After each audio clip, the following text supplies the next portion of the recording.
tanghali na pala. Hapon na nga pala eh. Hey guys, so mamama na tayo ngayon at kasama natin si Bro Hernan. So di tayo guys nakasabay kina Bro Lito kanina. Gawa ng busy tayo. Hindi tayo pwedeng umalis ng maaga. Nauna sila at hindi ko alam kung ano yung huli nila ngayon. So siguro mag-aalaw na. At eto. Kaya pala guys, sa mga taong tatanong kung ano ba yung dapat gawin para hindi magpag yung mga mask natin, mga lens natin. Halimbawa ito guys, so dahon or may toothpaste kayo or dishwashing liquid. Kapag nalagyan nyo na yan guys, ng ganyan, nalagyan nyo na sa loob o sa labas pati. Ang gawin nyo guys, para hindi na magpag, nalagyan nyo na, eto lang, hugasan nyo lang, ganun. Huwag nyo nang hahawakan yung lens, ganyan lang. Ganyan lang ang paghugas guys. Wag yung gayahin guys, yung nakikita nyo sa sa Facebook na nilalaga pa yung mask. Masama yun guys sa mask natin Yung kasama ko, yun nilaga niya yung yung mask niya, ayan, nabiyak dito. Kakalaga niya, nabiyak dito. Di ko alam, pero sa tingin ko kasi fit yan, perfectly fit kasi yan guys parang ganun yung pwersa niyan. Tapos siguro lumambot, ayan. Tapos nung pagtigas, hindi na siya bumalik, ayan, nabasag dito. Kaya wag nyong susundin yung nilalaga. Hindi ko alam kung saan nyo nakuha yung yon, pero wala. Pero nasa sa inyo yan guys, kung susundin nyo yun, walang problema doon. Pero nasa sa inyo na rin kung gusto nyo mag-take ng risk. Pero ganun lang guys, kapag nalagay nyo ng dahon or tuba-tuba, kung ano pa man nilagay nyo, tapos may dishwashing liquid kayo or toothpaste, kung ano nilagay nyo yan, huwag nyo nang hahawakan yan guys. Pakiusap lang, huwag nyo nang hahawakan yan. Sasawsawan nyo lang. Okay na yan. Suot nyo lang. Pwede na.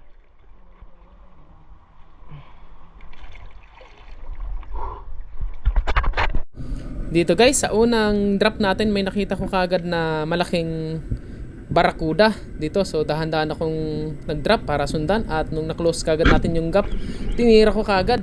Tapos yun yung mahirap guys, medyo na mali yung tutok natin at tinamaan sa may bandang kilikili ng isda. Ayun, taplis yung tama, kaya nakapunit. Sayang, napakalaki sanang barakuda. Ay, hanip ka, nakapaknit pa, manabang. Ay, kaya niya na, ano nangyari?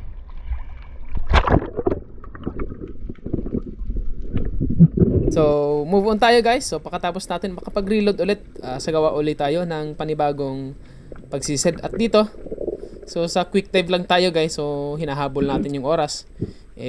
Nagpasya na ako na tumira ng kahit anong isda na pwede nating mapana at may ulam. At dito guys, yung unang isda na nahuli natin, isang unicorn fish din guys. Isang uri ng unicorn fish, pero ang alam ko, kung tawagin to sa ibang lugar, yahing kung tawagin.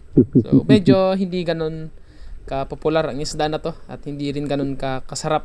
Pero pang ulam pwede na. Pero mas maganda kasi guys kung sariwa, lulutuin kagad. Kaya hindi na ako nagdalawang isip na pumana ng isda, na unang isda na mapana natin. Kaya dito guys, pero nagtingin-tingin muna ako, baka may dumaan pang medyo mas malaki, kaya wala na akong choice. So medyo paubos na rin yung hangin natin, kaya tumira na ako ng unicorn fish. So pwede na sa pang-ulam.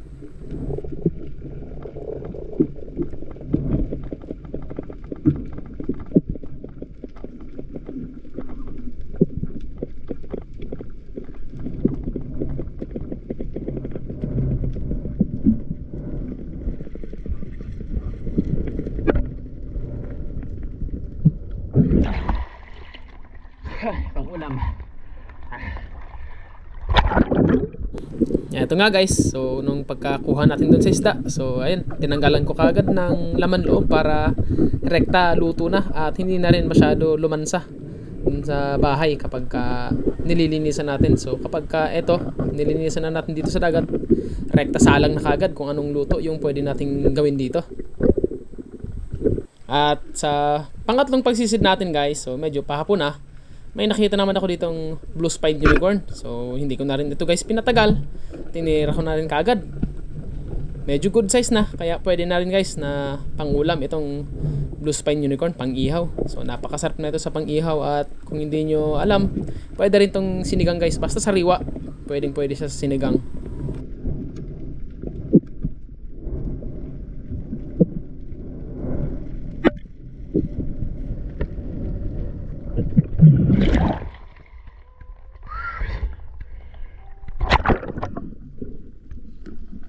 Kapag isa ka talagang spiro, napaka-basic lang talaga ng pangulam kung marunong ka lang mamana at konting tiyaga lang at sipag. Ayun, ito yung magiging resulta guys. Ang dali lang kumuha ng pangulam. Kung anong klase yung isda yung gusto mong tirahin, anong species ng isda ang pambenta mo, pwede.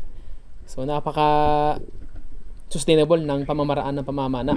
At dito guys, sa panibagong pagsisid natin, so dito guys, may nakita kong isang malaking Maori sea perch na may kasama siyang tawag nito, yung Romora.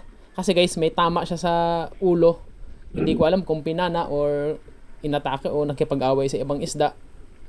Tapos ayun, dinidikitan siya ng Romora. So hindi siya siguro hindi siya nakukulitan siya dun sa Romora, kaya hindi siya sa butas. So panay ang labas niya kapag papasok siya sa butas, lalabas lang din siya. At dito guys, dinahandahan ko na babaan, baka kasi lumabas at magkaroon tayo ng chance na makapagtira sa malaking Maori sea perch na to. Pero sa pag-dive natin dito, hindi lumabas yung Maori sea perch, kaya ibang isda yung nagpakita dito.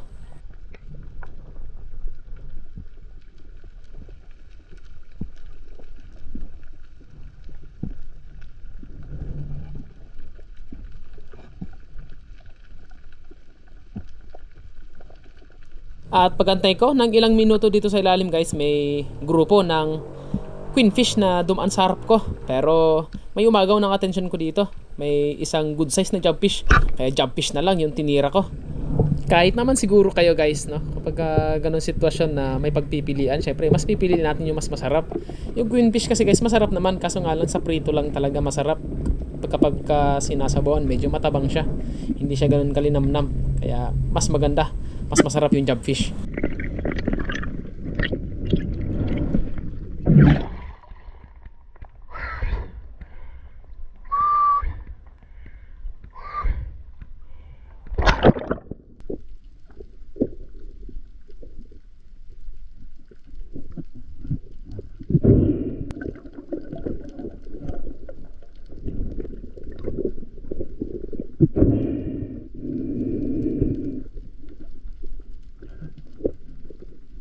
Pagkatapos guys na ma-secure yung isda, at dito bumaba ako ulit, at dito sa wakas nasa labas na yung Maori sea perch. Kaso nga lang guys, hindi na ganun kaamo. So napaka napakabilis, at hindi na, medyo takot na sa tao, at hindi ko ito napana at pumasok na sa butas. Sayang. Kung may dala sana akong flashlight guys, pwede nating matira yan. Kaso nga lang guys, hindi naman pwede pambutas yung pana natin guys, kasi mahaba at inverted. So delikado kapag bumaon sa bato, kaya hinayaan ko na lang. At sa susunod, babalikan natin yan. Baka sa susunod na araw or weeks, mahuli na natin yon.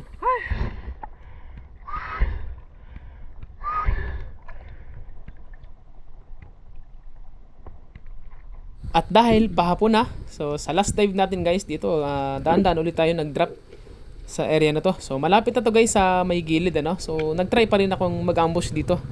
At magbabaka sakali tayo na baka may dumaan pang isda na madagdag sa huli natin.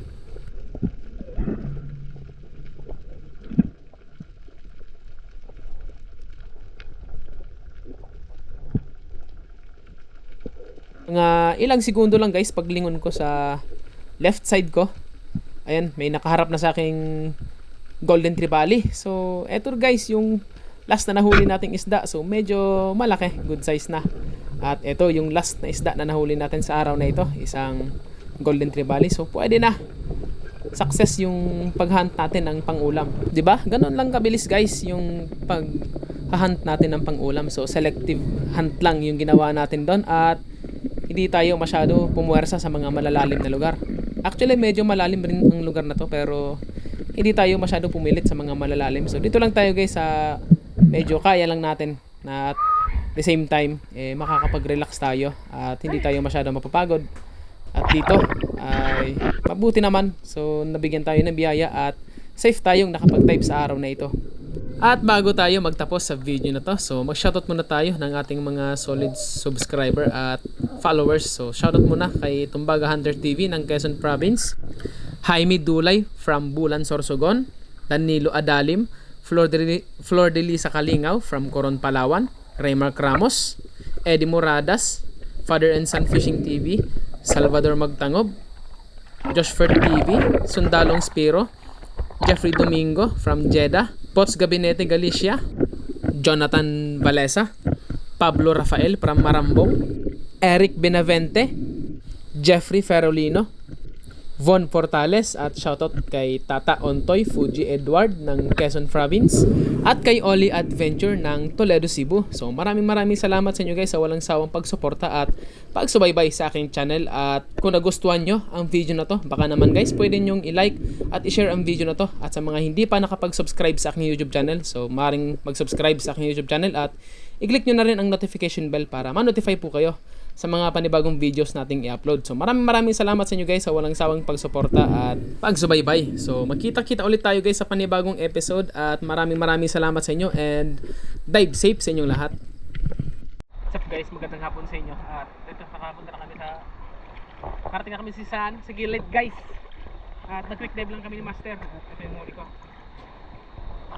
Ang ulam lang guys oh. Ito lang yan guys oh. Nakawala yung barakuda. Hindi ko alam kung anong nangyari doon. Malaki na sana. Sayang, nakapunit. So, siyempre bawi tayo next time. Galing yan. Next time lang to guys. So kahapon na. Buti lang nakahuli pa ako.